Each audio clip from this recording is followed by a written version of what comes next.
Un homme que toutes les femmes fuyaient. Et pourtant, à 52 ans, il a percuté ma vie. C'était lors d'un après-midi d'été chaud et humide. Une canalisation rompue avait inondé le sol de ma cuisine.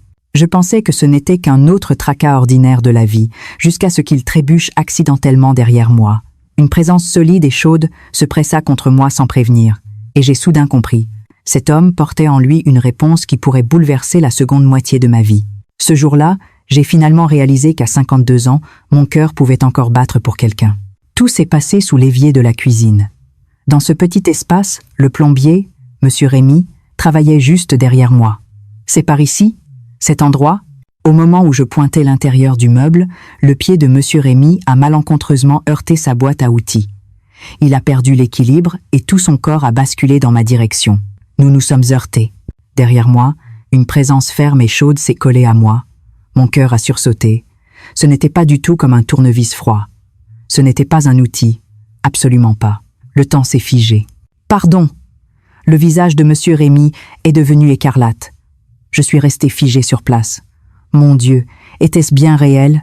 Le secret de cet homme, dont la rumeur disait qu'il était si impressionnant qu'il faisait fuir les femmes, et l'effet stupéfiant que ce secret produisait. À partir de ce moment, ma vie a radicalement changé. Maintenant, laissez-moi vous raconter. Je m'appelle Adèle, j'ai 52 ans. Après 20 ans de mariage, une vie de patience et de résignation, j'ai finalement divorcé à 48 ans. Cette période de ma vie ressemblait moins à un mariage qu'à une longue et pénible épreuve. Mon ex-mari, Gérard, était l'archétype du faux gentleman. En public, il était toujours charmant, poli et attentionné. Mais une fois à la maison, il se transformait complètement. C'est quoi cette nourriture? Même un chien mangerait mieux.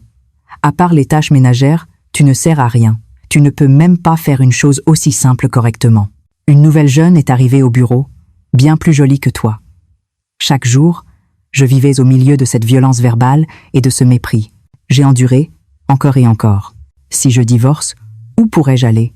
Et les enfants? À cause de ces peurs, je n'arrivais pas à partir.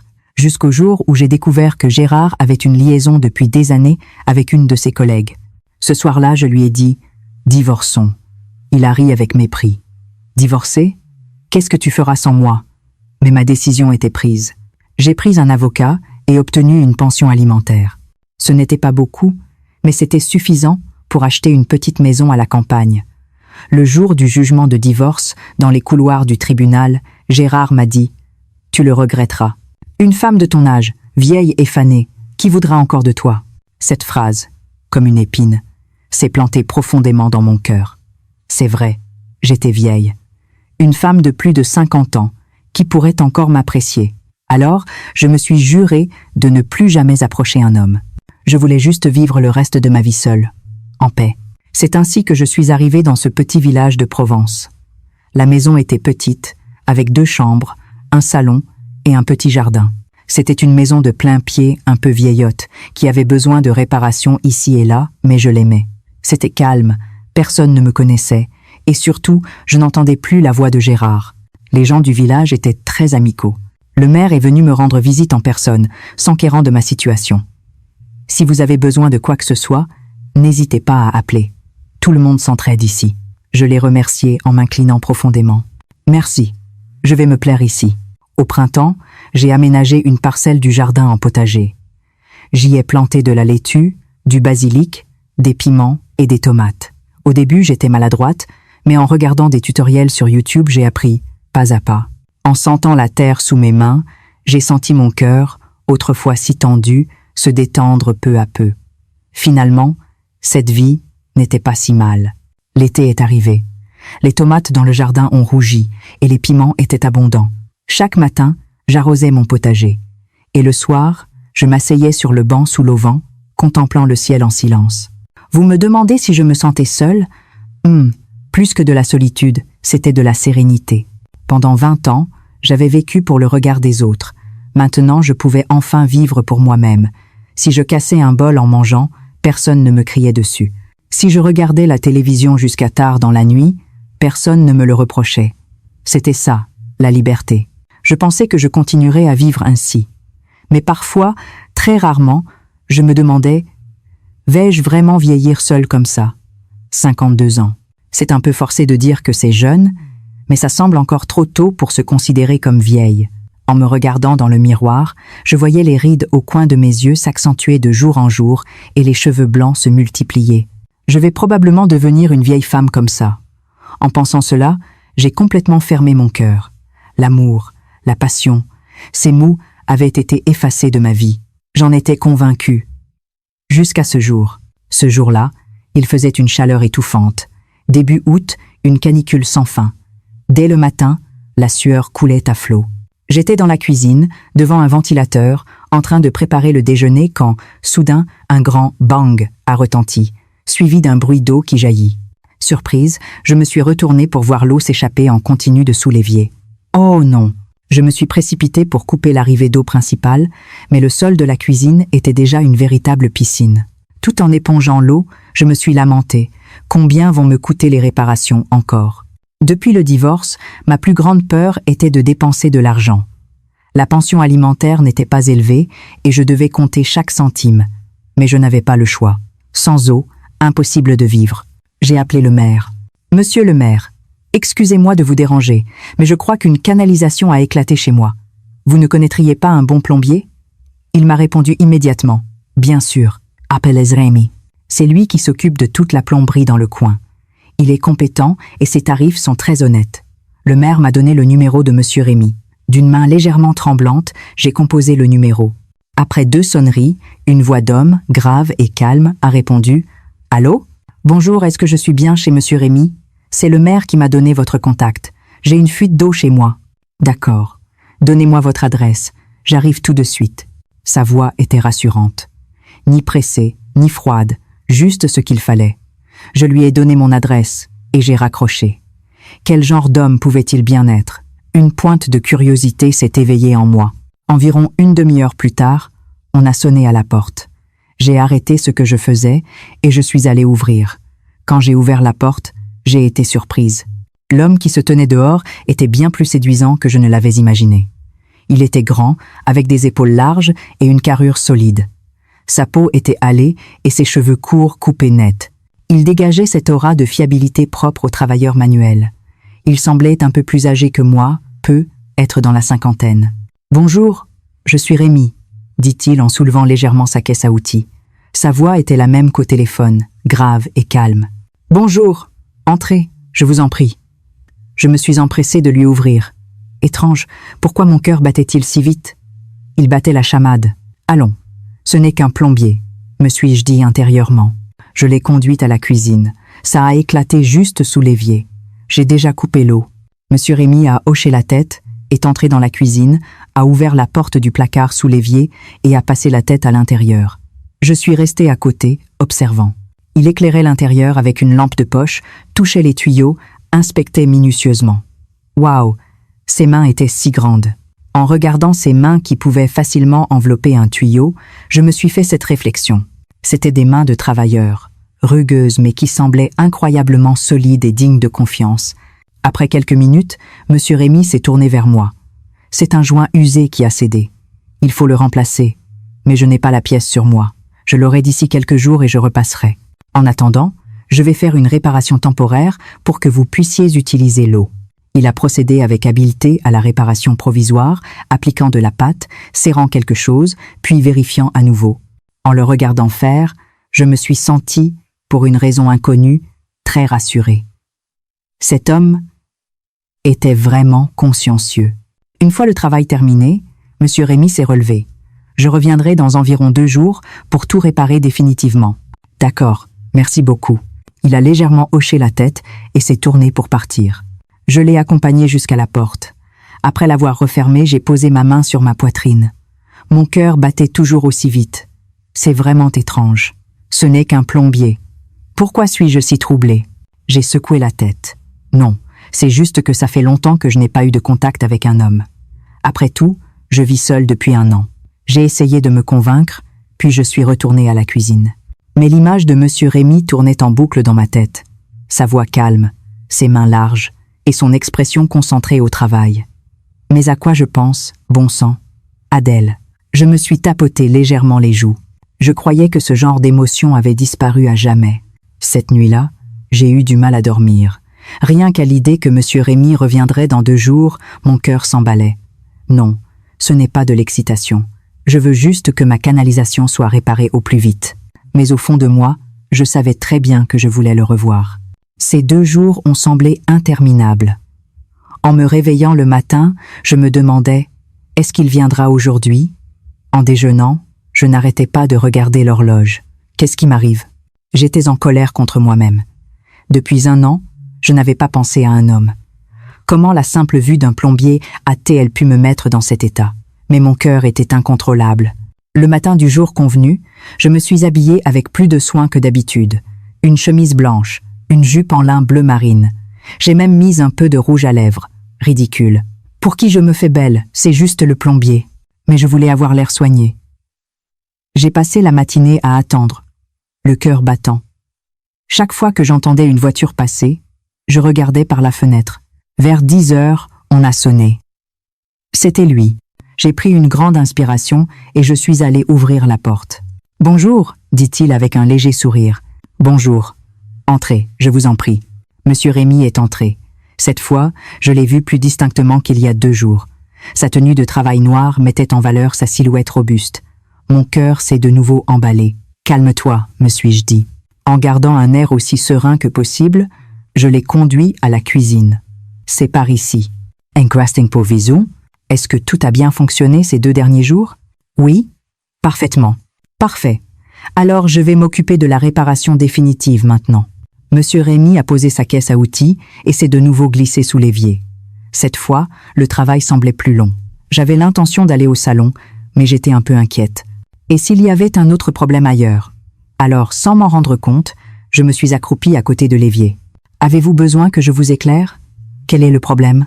Non, ça va, Monsieur Rémy n'avait pas fini sa phrase que j'avais déjà ouvert la porte du placard pour regarder à l'intérieur.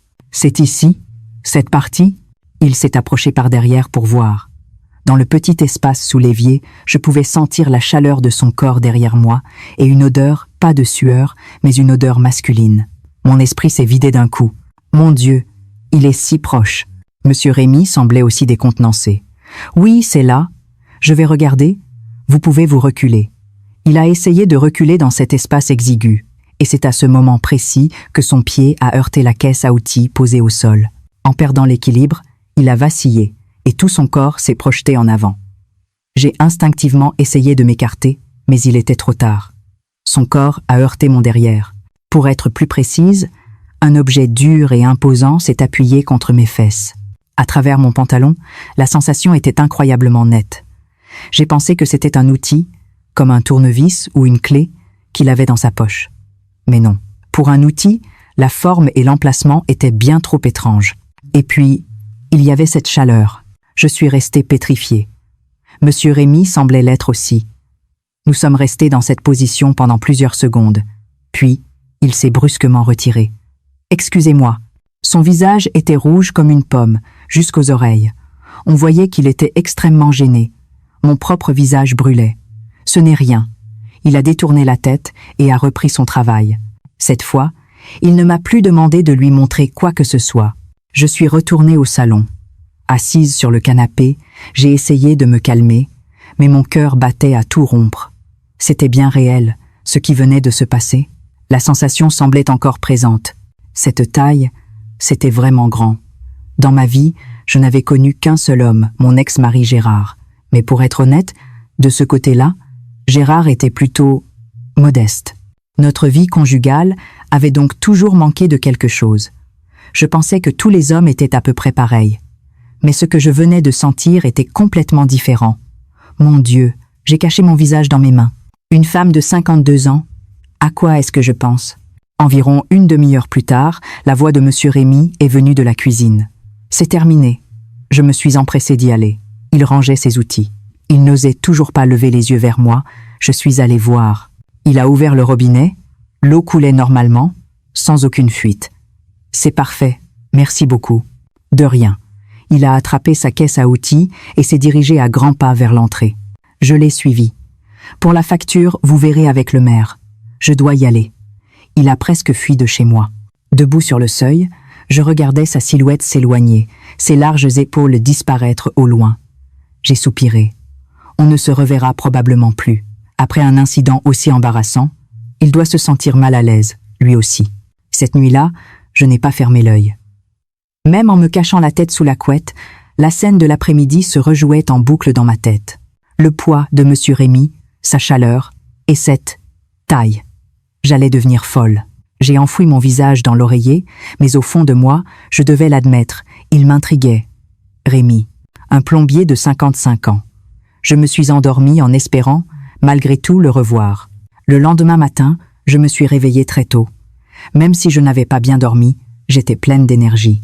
Faisons comme si rien ne s'était passé, me suis-je dit en allant dans mon potager. Le soleil d'été brillait de mille feux. Il faisait chaud, mais le contact avec la terre m'apaisait. Vêtue d'un short et d'un débardeur, un chapeau de paille sur la tête, je me suis agenouillée pour désherber. Les piments poussaient bien. En cueillant les piments rouges, j'ai réussi à oublier un instant l'affaire Rémy. Environ 1 heure plus tard, j'ai soudain senti un regard sur ma nuque. Quelqu'un m'observait. Je me suis tournée lentement. Un peu plus loin, sur le petit chemin, se tenait un homme. Même à distance, je l'ai reconnu. C'était M. Rémy. Il était debout au milieu du chemin et il me regardait. Nos regards se sont croisés. Il a eu un sursaut, a semblé paniqué, a détourné la tête et s'est éloigné à grands pas. Je suis restée agenouillée, le regardant disparaître. Mon cœur s'est remis à battre la chamade. Est-ce qu'il me regardait? Non, il me regardait, c'est certain. Il était là depuis un moment. Pourquoi? Pourquoi me regardait-il comme ça? J'ai baissé les yeux sur moi. Un short, un débardeur. J'ai beau avoir 52 ans, grâce au travail régulier dans le jardin, j'ai perdu pas mal de graisse. Ma silhouette est encore acceptable. Mes jambes sont assez fermes, mes bras ne sont pas flasques. Est-ce qu'il me voyait comme une femme? Rien que cette pensée a fait monter le rouge à mes joues. J'ai secoué la tête. Impossible. N'imagine pas n'importe quoi. Il passait juste par là. Mais une petite voix au fond de moi a murmuré « Et s'il s'intéressait à toi, lui aussi ?» J'ai de nouveau secoué la tête. Je suis une femme divorcée d'âge moyen. Qui pourrait avoir ce genre de pensée pour moi? Mais cette idée a fait battre mon cœur de plus en plus vite. Après avoir fini au jardin, je suis rentrée. Sous la douche, en mangeant, mon esprit était rempli de M. Rémy. Son regard. Ce regard qu'il avait, debout sur le chemin. À quoi pensait-il à ce moment-là? J'étais si curieuse. Ce soir-là, assise sous l'auvent, je regardais le coucher du soleil peindre le ciel en orange. « Arrête de te faire des illusions », me suis-je dit. « Tu n'as plus l'âge pour ça. » Mais mon cœur continuait de s'emballer. Quelques jours ont passé. M. Rémy n'est pas revenu. C'était normal, le travail était terminé, il n'avait aucune raison de revenir. Mais je ne pouvais m'empêcher de regarder par la fenêtre, en pensant « Et s'il passait par là par hasard ?» Quand j'allais à l'épicerie du village ou que je sortais me promener, je regardais partout, espérant apercevoir sa silhouette. Mais qu'est-ce que je fabrique? J'étais en colère contre moi-même. Depuis 1 an, personne ne m'avait fait cet effet. Comment ai-je pu en arriver là en seulement quelques jours? Mais je ne pouvais pas me contrôler. Je pensais sans cesse à M. Rémy, à sa voix calme, à son expression concentrée au travail, et à cette sensation si particulière de l'autre jour. En serrant mon oreiller pour essayer de dormir, je me demandais « Aurons-nous une autre chance de nous revoir ?» 1 semaine s'est écoulée. 1 semaine pendant laquelle je n'ai pas vu M. Rémy une seule fois. Le village n'est pas grand, mais chacun a sa vie. Ce jour-là, n'ayant plus rien à manger, je suis allée faire des courses. J'ai pris un cabas et je me suis dirigée vers l'épicerie du village. La propriétaire m'a accueillie chaleureusement. « Adèle, ça fait longtemps. »« Bonjour. Oui, en effet. » J'ai mis ce dont j'avais besoin dans mon panier. Des pâtes, des œufs, du lait et quelques fruits. Au moment de passer à la caisse, j'ai entendu la porte de l'épicerie s'ouvrir. J'ai regardé par réflexe et je suis restée figée. Monsieur Rémy venait d'entrer. Il m'a vue aussi. Nous sommes restés immobiles à l'entrée, en silence, pendant quelques secondes. Il a été le premier à baisser la tête et à me saluer. « Bonjour. »« Bonjour » ai-je répondu, tout aussi mal à l'aise, sentant mes joues chauffer. Il est entré dans le magasin, l'air un peu embarrassé, et je me suis dépêchée d'aller payer. Il faut que je parte d'ici, c'est trop gênant. Après avoir payé, au moment de partir, j'ai entendu sa voix. « Madame Adèle, Kalai, Alim Zavelu. » Je me suis arrêtée et me suis retournée lentement. Monsieur Rémy se tenait là, une bouteille à la main. Pour l'autre jour, Je suis vraiment désolée. Je ne l'ai pas fait exprès. Son visage était de nouveau rouge. J'ai secoué la tête. Ce n'est rien, c'était un accident, n'y pensez plus. Il semblait vouloir dire autre chose, mais il a hésité. Un silence gênant s'est installé entre nous. J'ai senti que l'épicière nous observait avec un intérêt certain. Je me suis empressée de dire « Bon, eh bien, je vais y aller. » D'accord. En sortant de l'épicerie, sur le chemin du retour, j'ai poussé un soupir de soulagement. Mon cœur battait la chamade. Juste un simple bonjour. Pourquoi suis-je si nerveuse? Mais soudain, les mots de l'épicière m'ont traversé l'esprit. Après le départ de Monsieur Rémy, je l'avais entendu murmurer pour elle-même. Ce pauvre Rémy, ça doit être dur de vivre seul. Il vient toujours faire ses courses lui-même.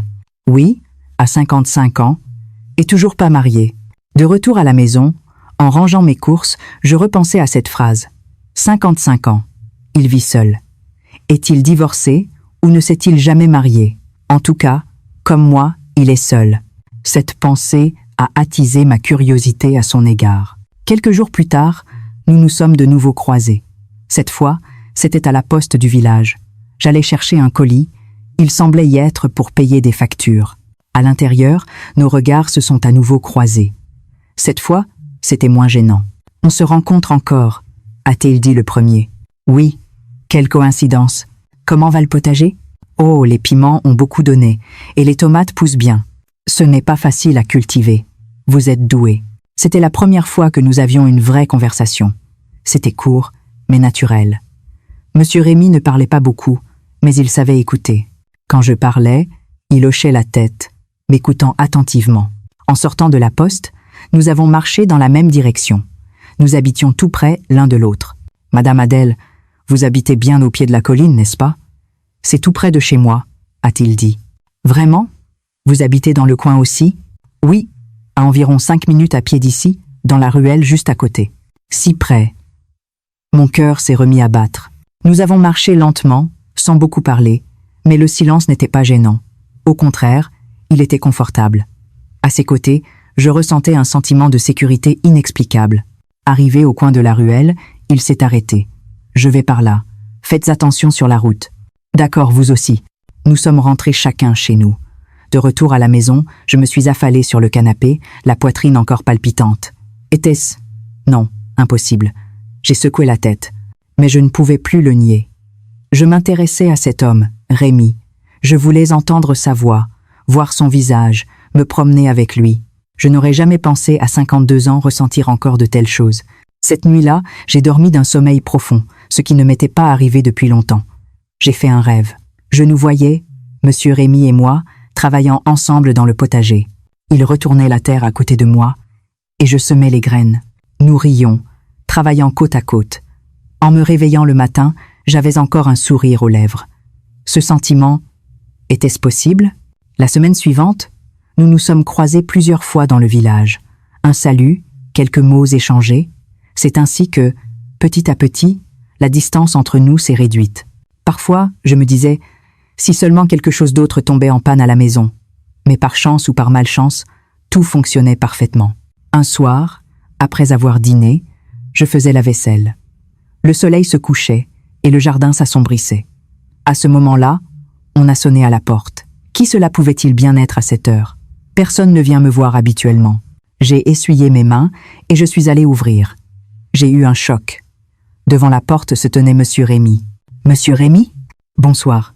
Je travaillais dans le coin, alors je suis passé voir. Il tenait sa caisse à outils à la main. Il semblait tout juste sortir du travail. Sa tenue portait des traces de sueur et son visage montrait une légère fatigue. Ah, c'est ça. Entrez vite. Ça ne vous dérange pas? Pas du tout. Entrez, je vous en prie. Il est entré avec précaution. Je l'ai invité à s'asseoir au salon. Asseyez-vous. Voulez-vous un verre d'eau? Oui, merci. Je suis allée à la cuisine lui chercher un verre d'eau fraîche. Assis sur le canapé, il regardait autour de lui. Votre maison est très bien tenue. C'est plus facile à entretenir quand on vit seul. Je lui ai tendu le verre. Puis j'ai demandé « Avez-vous déjà dîné ?» Il a hésité un instant, puis a secoué la tête. « Pas encore. J'ai fini de travailler assez tard. Alors, restez dîner ici. Je vais vous préparer quelque chose. » Non, non, c'est trop de dérangement. Pas du tout. C'est ennuyeux de manger seul. Mangeons ensemble. Sans attendre sa réponse, je suis allé dans la cuisine. J'ai ouvert le frigo. J'avais des ingrédients préparés le matin même. Il me restait du riz et quelques accompagnements. J'ai rapidement préparé le dîner. J'ai fait une soupe au poulet et au gingembre bien parfumée, j'ai servi du riz et sorti quelques petits plats. Puis, du frigo, j'ai sorti une bouteille de vin de pays. Un peu de vin devrait détendre l'atmosphère. J'ai apporté le plateau au salon. Monsieur Rémy s'est immédiatement levé pour m'aider. « Laissez-moi faire. »« Non, c'est bon. Asseyez-vous. C'est presque prêt. » Une fois la table mise, nous nous sommes assis face à face. Il a pris ses couverts avec précaution. « Bon appétit. Servez-vous. » Il a goûté une cuillère de soupe, ses yeux s'écarquillant légèrement. « C'est délicieux. Vraiment, tant mieux. On ne dirait pas la cuisine de quelqu'un qui vit seul. C'est vraiment très bon. » Son compliment m'a fait plaisir. J'ai ouvert la bouteille de vin. « Un verre ? » Volontiers. Je lui ai servi un verre, et il m'en a servi un en retour. Nous avons trinqué. Santé. Le vin a glissé dans ma gorge, apportant une agréable fraîcheur. Ça faisait longtemps que je n'avais pas bu d'alcool. Depuis que je vis seul, les occasions sont rares. Nous avons discuté en mangeant. « Monsieur Rémy, ça fait combien de temps que vous faites ce métier ? » Environ 20 ans. J'ai commencé dans une autre entreprise, puis je me suis mis à mon compte. Ce n'est pas un travail trop dur ? C'est dur, mais on s'habitue. Et puis, c'est la seule chose que je sais faire, a-t-il dit simplement, mais avec une fierté évidente pour son travail. « Avez-vous de la famille ?» ai-je demandé avec précaution. Il a marqué une pause, puis a secoué la tête. « Je vis seul. Mes parents sont décédés il y a longtemps, et je n'ai ni frère ni sœur. »« Ah. Et vous, Madame Adèle ? » ?»« Moi aussi, je suis seule. J'ai divorcé il y a 1 an. » Un silence s'est installé. Ce point commun, le fait d'être seul, semblait nous avoir encore rapprochés. Nous avons bu un autre verre de vin. L'atmosphère s'est détendue. Il m'a demandé timidement « Madame Adèle, comment était votre ex-mari ?» Cette question m'a laissé sans voix pendant un instant. « Gérard. » Je ne voulais pas parler de lui. Je préfère ne pas en parler. Pardon, je suis indiscret. Étraillé, a vu. Ce n'est rien. J'ai levé la tête et les regardé. Ce sont juste de mauvais souvenirs. J'ai supporté pendant 20 ans et j'ai fini par divorcer. Il a hoché la tête sans poser d'autres questions. J'ai apprécié sa délicatesse. Et vous ? Pourquoi ne vous êtes-vous jamais marié ? C'était à mon tour de poser la question. Il a hésité avant de répondre. J'ai juste raté le coche, je suppose. Quand j'étais jeune, j'étais trop occupée par le travail. En vieillissant, ça m'a semblé trop tard. Il n'est jamais trop tard. À mon âge, qui voudrait encore de moi ? Il a eu un sourire triste. Ce sourire m'a pincé le cœur. Je lui ai resservi un verre. Monsieur Rémy, l'âge n'a pas d'importance. Ce qui compte, c'est d'avoir le cœur à aimer. Il m'a regardé, le regard sérieux. Vous le pensez vraiment ? J'en suis convaincu. Nos regards se sont croisés. L'atmosphère a changé. Une tension inexprimable flottait entre nous. À ce moment-là, en voulant prendre mon verre, j'ai accidentellement posé ma main sur sa cuisse. Oh, pardon, ce n'est rien. Mais ce bref contact m'a suffi pour sentir les muscles fermes de sa cuisse. J'ai retiré ma main précipitamment, mais mon cœur battait à tout rompre. J'ai senti que sa respiration, elle aussi, avait changé. Après quelques secondes de silence, il a été le premier à détourner le regard. Il se fait tard, je devrais rentrer. Il s'est préparé à se lever, et à cet instant, du coin de l'œil, j'ai vu cette ligne anormale sous son pantalon, ce contour clair, complètement différent de d'habitude.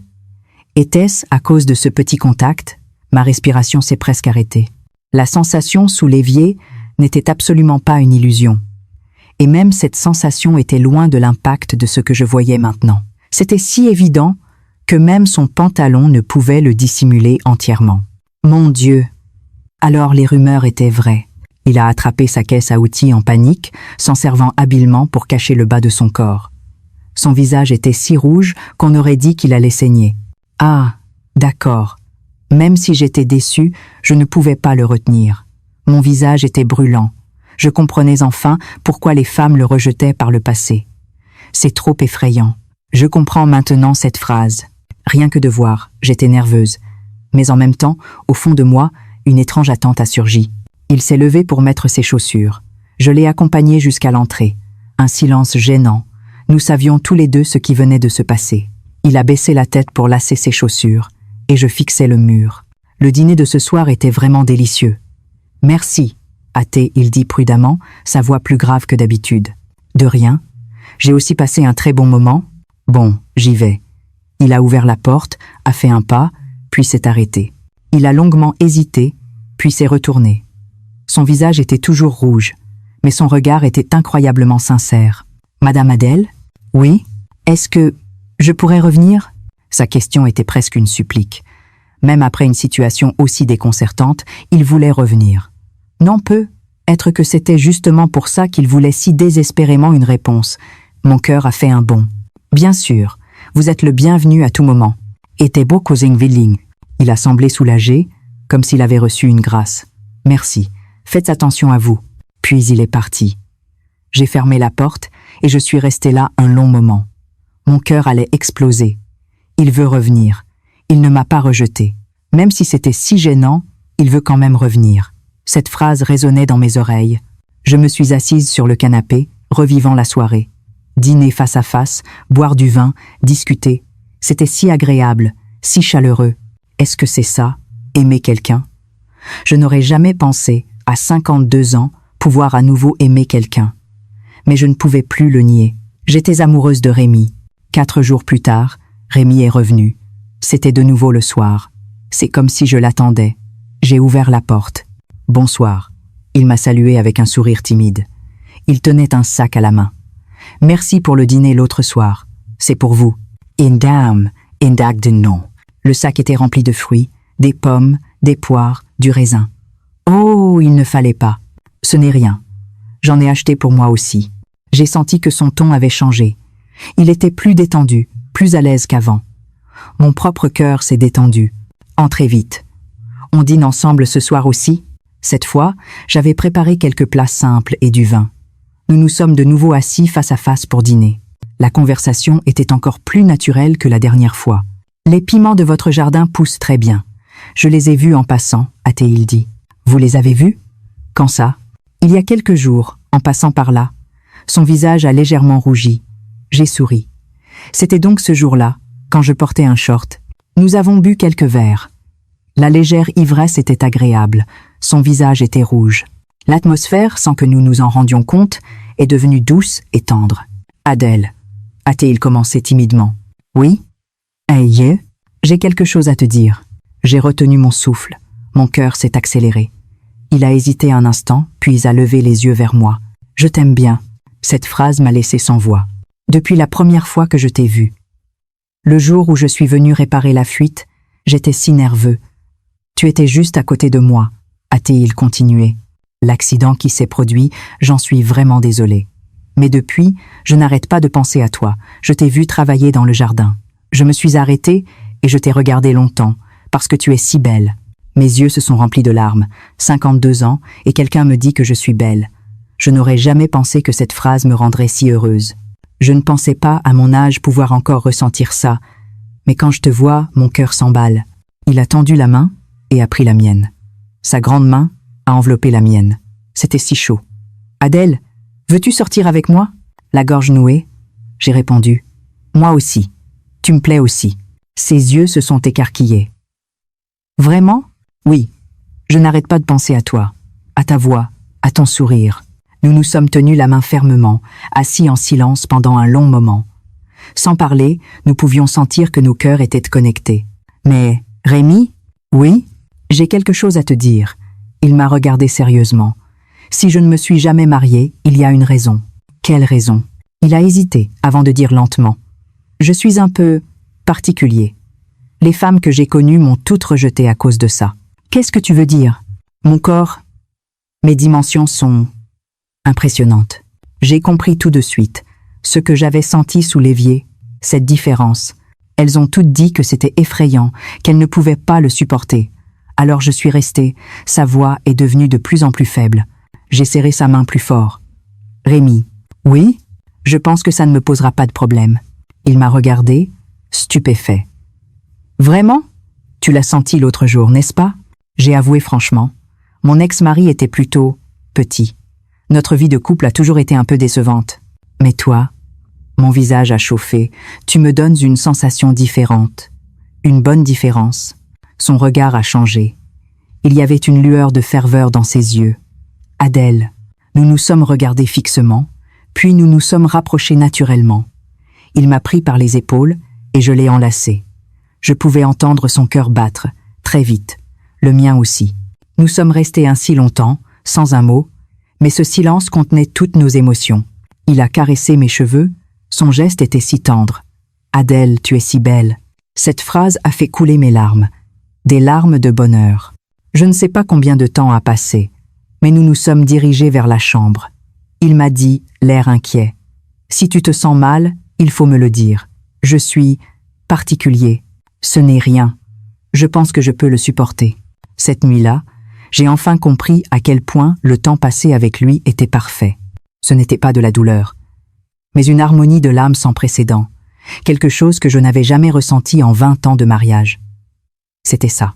Dans les bras de Rémi, j'avais enfin trouvé ce sentiment.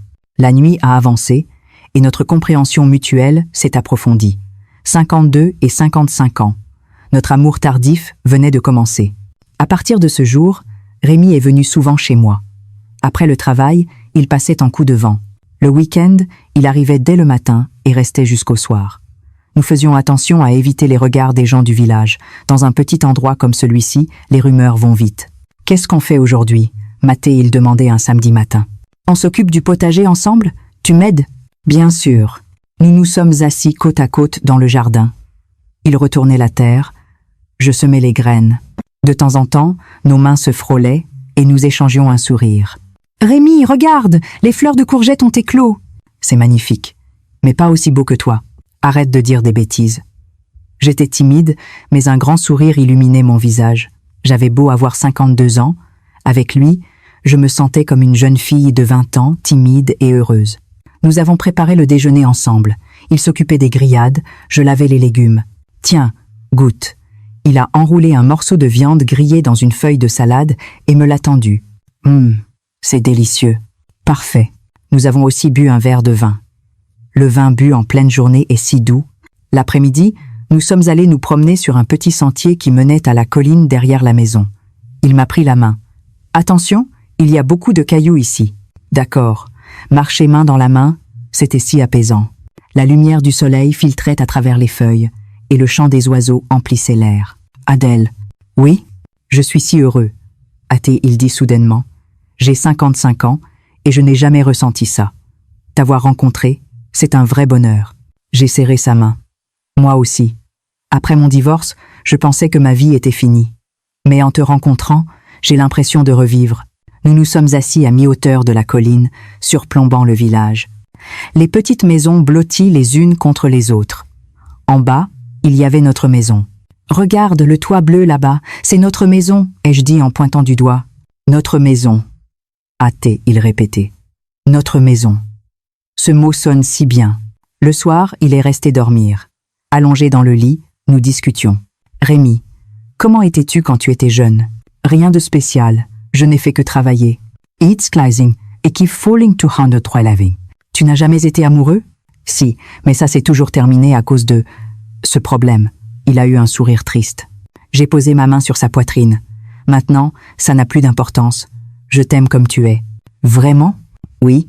Rien à voir avec mon ex-mari. Avec toi, je me sens complète. Il m'a serré dans ses bras. Son étreinte était chaude et solide. Adèle, je t'aime. Je t'aime aussi, Rémi. Nous avons passé la nuit ainsi. C'était plus naturel qu'avant. Nous nous connaissions mieux, nos cœurs étaient plus apaisés. Maintenant, ce n'était plus de la peur, mais du bonheur. Le lendemain matin, nous nous sommes levés ensemble, avons pris le petit déjeuner ensemble. C'était un quotidien ordinaire, mais d'un bonheur infini. Au moment de partir travailler, il a dit « Je reviendrai le week-end prochain. Je t'attendrai. Adèle, en attendant, prends bien soin de toi. Toi aussi. » Nous nous sommes enlacés dans l'entrée. Pas une étreinte discrète par peur d'être vue, mais une étreinte forte et sincère. Après son départ, la maison vide ne m'a pas semblé solitaire. Sa chaleur semblait encore flotter dans l'air. Je me suis assise sur le canapé et j'ai souri. C'est un rêve, n'est-ce pas ? Je n'aurais jamais pensé, à 52 ans, pouvoir retomber amoureuse. Et d'un amour si parfait. Ces jours heureux ont duré environ 2 mois. L'automne est arrivé. Les piments et les tomates du potager étaient mûrs. Nous les avons récoltés ensemble. La récolte est bonne cette année, a-t-il dit en souriant. C'est grâce à toi. Seul, je n'y serais jamais arrivé. Nous avons lavé les légumes récoltés et les avons distribués aux voisins. Le maire et la propriétaire de l'épicerie les ont acceptés avec joie. « Adèle, tu as bien meilleure mine ces derniers temps, » m'a dit le maire. « Vraiment ? Oui. Rien à voir avec ton arrivée. Il s'est passé quelque chose de bien ?» Mon visage a rougi. C'est sûrement parce que je me plais beaucoup dans ce village. Le maire a souri d'un air entendu et est parti. Cet après-midi-là, je pliais du linge à la maison. Rémi m'avait dit qu'il passerait dans l'après-midi. Soudain, on a sonné. Il est déjà là ? J'ai couru ouvrir, joyeuse. Mais ce n'était pas Rémi qui se tenait devant la porte. C'était Gérard, mon ex-mari. Je suis restée figée. « Ça fait longtemps, Adèle », a-t-il dit avec mépris. 1 an sans le voir, il n'avait pas changé. Toujours cette expression arrogante et ce regard froid. Qu'est-ce que tu fais ici? C'est là que tu vis? Je ne peux pas venir? Sans attendre ma réponse, il est entré. J'ai paniqué et essayé de l'arrêter, mais c'était trop tard. Sors d'ici. Je partirai quand j'aurai dit ce que j'ai à dire. Assieds-toi. Il s'est assis nonchalamment sur mon canapé, comme s'il était chez lui. Je suis restée debout en face de lui, les jambes tremblantes. Qu'est-ce que tu veux à la fin? J'ai réfléchi, a-t-il dit. Divorcer était une erreur. Recommençons. Je n'en croyais pas mes oreilles. Qu'est-ce que tu dis? Annulons le divorce. Remettons-nous ensemble. Tu es fou? Divorcer, c'est divorcer? Tu racontes n'importe quoi. Je ne suis pas fou. Je suis sincère. Il s'est levé et s'est approché de moi. Tu ne peux pas vivre sans moi. Te cacher dans ce trou perdu, quel avenir as-tu? Reviens. Jamais. Je ne veux plus jamais vivre avec toi. Pourquoi? Tu es heureuse de vivre comme ça? Sa voix s'est faite plus forte. Oui, je suis heureuse. Sans toi, je suis bien plus heureuse. En entendant ma réponse, son visage s'est tordu de colère. Tu oses. Il m'a attrapé le poignet. Ça faisait mal. Lâche-moi. Tu as un autre homme maintenant, c'est ça? Ça ne te regarde pas. Nous sommes divorcés. Et alors? Tu as été ma femme. Il m'a poussé contre le mur. J'ai crié. À ce moment-là, la porte d'entrée s'est ouverte violemment. Rémi a fait irruption. « Qu'est-ce que vous faites ?» Il a repoussé Gérard. Gérard a vacillé. Rémi m'a protégé en se plaçant devant moi, fusillant Gérard du regard. « Vous êtes qui, vous ?» a demandé Gérard en regardant Rémi. Puis, il a eu un rire froid. « Ah, je vois.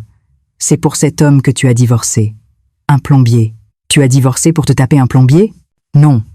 Je n'ai connu Rémi qu'après le divorce. It's friend bizarre of tuning easing. Qui va te croire? Je vais raconter à tout le monde que tu as divorcé pour avoir une liaison avec un plombier. Tu vas voir. Il est parti en jurant. La porte a claqué. Je me suis effondrée au sol, les jambes sans force. Rémi m'a aidé à me relever. Ça va? Mais je n'allais pas bien du tout. Les paroles de Gérard résonnaient dans ma tête. Je vais raconter à tout le monde que tu as divorcé pour avoir une liaison avec un plombier. Rémi m'a prise dans ses bras. Tu as eu peur. C'est fini maintenant. Je suis là. J'ai enfoui mon visage dans son torse et j'ai pleuré. Le bonheur de ces 2 derniers mois semblait sur le point de s'effondrer. 1 semaine s'est écoulée depuis la venue de Gérard. 1 semaine d'angoisse. Allait-il vraiment répandre des rumeurs? Mais rien ne s'est passé. J'ai commencé à me rassurer. Ce n'était que des menaces en l'air. Mais le 10e jour, quand je suis allée à l'épicerie, il y avait quelques femmes du village. Dès que je suis entrée, elles ont cessé de parler et m'ont regardé d'un air étrange. « Qu'est-ce qui se passe ?» J'ai salué, mal à l'aise. « Bonjour à toutes. »« Bonjour !» Leur réponse était froide. Je me suis dépêchée de prendre ce dont j'avais besoin et d'aller à la caisse. L'expression de l'épicière était bizarre aussi. Ça fera 22 €. Elle n'était pas aussi chaleureuse que d'habitude. En sortant, j'ai entendu des chuchotements derrière moi. « C'est elle !» Il paraît qu'elle était encore mariée quand elle a commencé avec le plombier. Quelle honte! Une femme mariée, je n'en croyais pas mes oreilles. Quoi? Je me suis arrêtée, voulant faire demi-tour, mais je me suis retenue. J'ai quitté l'épicerie en vitesse. Sur le chemin du retour, les autres aussi me regardaient bizarrement. Une vieille dame a même détourné la tête. Que se passe-t-il? De retour à la maison, j'ai appelé le maire. Monsieur le maire, c'est Adèle. Engenalingdal. Ah, Adèle! La voix du maire semblait embarrassée. Est-ce qu'il se passe quelque chose? Les gens du village me regardent bizarrement. Eh bien, Adèle, il y a des rumeurs qui courent en ce moment. Quelles rumeurs? Le maire a soupiré. On dit que vous étiez déjà avec Rémi avant votre divorce. Ma respiration s'est coupée. Ce n'est pas vrai. Je ne l'ai connu qu'après. Je sais, mais les gens semblent y croire. On dit que votre ex-mari est venu en personne au village pour raconter ça. Mon Dieu! Faites attention à vous. Dans un petit village, les rumeurs peuvent être terribles. Après avoir raccroché, je me suis assise par terre. Gérard avait vraiment répandu des rumeurs, et tout le monde y croyait. Quelques jours plus tard, Rémi m'a appelé. Adèle. Sa voix était lourde. Rémi, tu as entendu? Ces rumeurs? Oui, j'ai entendu. Je suis désolée. Tout est de ma faute. Nabide, ikes dobiebia, aminor kaneledu. Non, ce n'est pas ta faute, a-t-il dit. Mais j'ai moins de travail ces derniers temps. Quoi? Les gens ne m'appellent plus. Ils disent que je suis un homme qui séduit les femmes mariées. Mon cœur s'est déchiré. Le maire m'a aussi dit de faire attention, que j'allais perdre tout mon travail à cause de ça. Rémi, ce n'est rien, ça va passer. Mais sa voix ne semblait pas du tout aller bien. Une autre semaine a passé. La situation a empiré. Quand j'allais à l'épicerie, je devais supporter les chuchotements. C'est à cause d'elle que la vie de Rémi est ruinée. Alors qu'elle avait un mari, elle s'est mise avec le plombier. Pauvre Rémi, tombé sur une femme pareille. Je n'en pouvais plus. J'ai appelé Rémi. Rémi, ne nous voyons plus. Pourquoi? Je ne fais que te nuire en restant avec toi. Le temps que les rumeurs se calment. Qu'est-ce que tu racontes? Athée, il criait. Adèle, ça m'est égal. Je me fiche de ces rumeurs. Non, je ne peux pas te voir comme ça. J'ai raccroché en pleurant. Puis j'ai pris ma décision. Je devais partir. Quelques jours plus tard, j'ai commencé à faire mes bagages. Je n'avais pas grand-chose. Quelques vêtements, des affaires de première nécessité. Où aller? Je n'en avais aucune idée. Je savais juste que je devais quitter ce village. Pour Rémi, je pleurais en faisant mes valises. Pourquoi en est-on arrivé là? Le bonheur de ces 2 derniers mois, jardiner avec Rémi, manger ensemble, partager notre amour, tous ces moments, comme un rêve, allaient disparaître. À ce moment-là, on a sonné. J'ai essuyé mes larmes et je suis allée ouvrir. C'était Rémi. « Pourquoi tu ne réponds pas au téléphone ?» a-t-il demandé en colère. Je fais mes bagages. Il a regardé à l'intérieur de la maison et s'est figé. « Tu fais tes bagages? Tu veux partir? Où ça? Je ne sais pas. Je veux juste partir d'ici. » Il est entré et m'a attrapé par les épaules. « Pourquoi? Pourquoi veux-tu partir? »« C'est à cause de toi. » ai-je répondu en pleurant. « À cause de moi? Tu perds ton travail, tout le monde te montre du doigt, alors tu veux partir? Oui, si je ne suis plus là, tout ira bien pour toi. Tu crois que j'irai bien? A-t-il crié. Sans toi, je n'irai pas bien du tout. Anta, mais tout le monde nous juge. Alors expliquons-leur. Comment? Gérard continuera de répandre des rumeurs. Je me suis effondrée par terre. Je ne peux pas voir ta vie ruinée à cause de moi. Il s'est agenouillé devant moi et m'a pris fermement les mains. Adèle, j'ai 55 ans et j'ai toujours été seule. Je ne me suis jamais senti heureux. Sa voix tremblait, mais depuis que je t'ai rencontrée, pour la première fois, j'ai ressenti le bonheur. Chaque matin, en me réveillant, je suis heureux. Chaque jour est rempli d'attentes. Adèle, les rumeurs, je m'en fiche. Si je perds mon travail, ce n'est pas grave. Je peux en trouver ailleurs. Mais sans toi, je ne peux pas vivre. Je ne peux pas vivre sans toi. Il m'a serré dans ses bras. J'ai éclaté en sanglots dans ses bras. Tu es sûr que ça ne te dérange pas? Oui, on va affronter ça ensemble. Il m'a caressé les cheveux. On va aller voir le maire pour tout lui expliquer. On va aussi porter plainte contre Gérard. La vérité finira par éclater. Mais les gens, avec le temps, ils comprendront. Ils comprendront que notre amour est sincère. Il a pris mon visage entre ses mains. Adèle, crois-moi, je te protégerai. J'ai regardé dans ses yeux. Ils étaient pleins de sincérité, cette volonté de me protéger, d'être avec moi. D'accord, ai-je hoché la tête. On affronte ça ensemble. Il a souri et m'a serré fort contre lui. Nous sommes restés ainsi longtemps. Défais tes valises. D'accord. J'ai rouvert ma valise. Il est resté à côté de moi, m'aidant à ranger mes affaires. On va voir le maire demain? A-t-il demandé. Oui, il faut lui dire la vérité. Et il faut préparer la plainte contre Gérard, pour diffamation. C'est ce qu'on va faire. Nous avons échangé un sourire. Ce sera dur, mais tant que nous sommes ensemble, nous pouvons tout surmonter. Cette nuit-là, il est resté. Allongé dans le lit, nous nous tenions la main. « Tu n'as pas peur ?» ai-je demandé. « Si, j'ai peur. Mais tu es plus importante que tout, » a-t-il répondu. J'ai enfoui mon visage dans sa poitrine. Tant que j'ai cet homme, ça me suffit.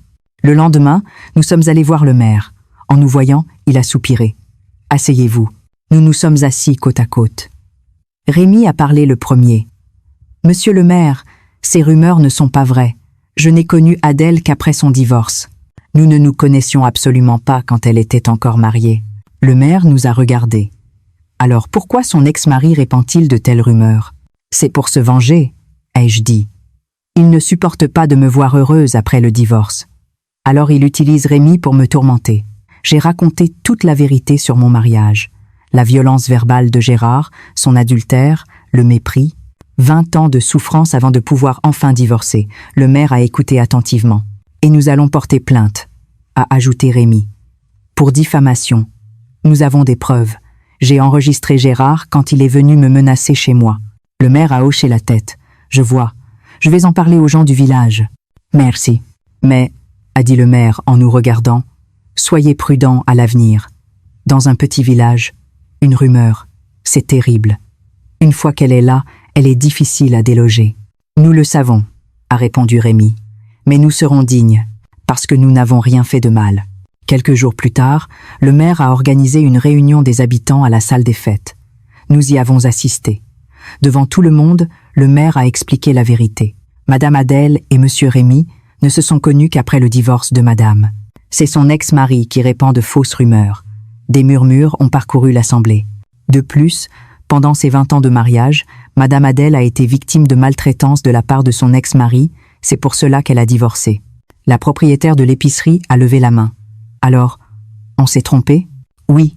C'est pour cela que je suis ici aujourd'hui, pour vous expliquer la situation. J'espère qu'à l'avenir, vous les traiterez tous les deux avec bienveillance. Après la réunion, plusieurs personnes sont venues vers nous. Nous sommes désolés. On s'est trompé. Endos. Ce n'est rien. Nous comprenons, ai-je répondu en souriant.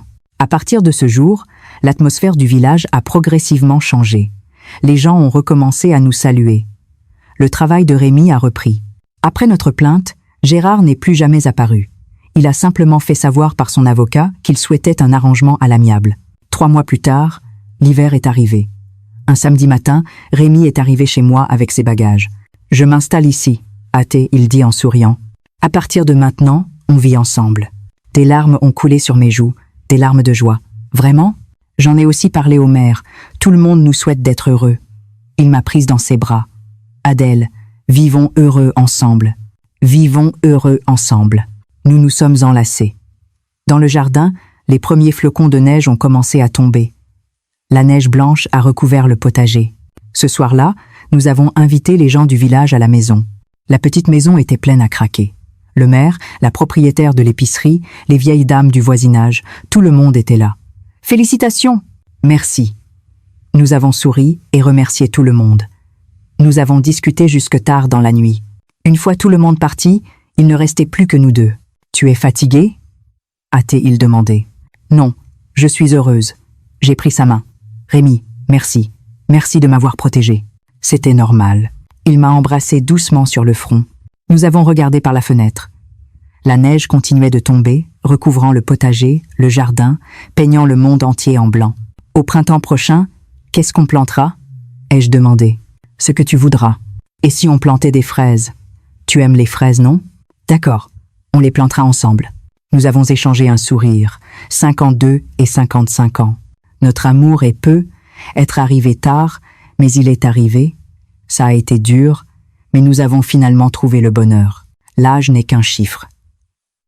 Le véritable amour peut commencer à n'importe quel moment. Nous en sommes la preuve. Cette nuit-là, nous nous sommes endormis dans les bras l'un de l'autre. Dans ses bras, je me suis mise à rire. « Qu'est-ce qui te fait rire ?» a-t-il demandé. Je repense juste à la première fois où je t'ai senti, sous l'évier. Je croyais que c'était un tournevis. Son visage a rougi. C'était vraiment un accident. Je sais. Mais c'est à cause de cet accident que je n'ai pas pu t'oublier. Adèle. On dit que les autres femmes ont fui en courant. Elles sont bien bêtes. J'ai tapoté doucement sa poitrine. Tu vois, moi, je le supporte très bien. Non. Plus que le supporter, j'en suis heureuse. Il a eu un sourire timide. Moi aussi. C'est la première fois de ma vie que je suis heureux. Zihal, Ivnaale, alors, tu as intérêt à bien t'occuper de moi à l'avenir. Rémi. Oui. Je m'occuperai bien de toi toute ma vie. Nous avons échangé un sourire. 52 et 55 ans.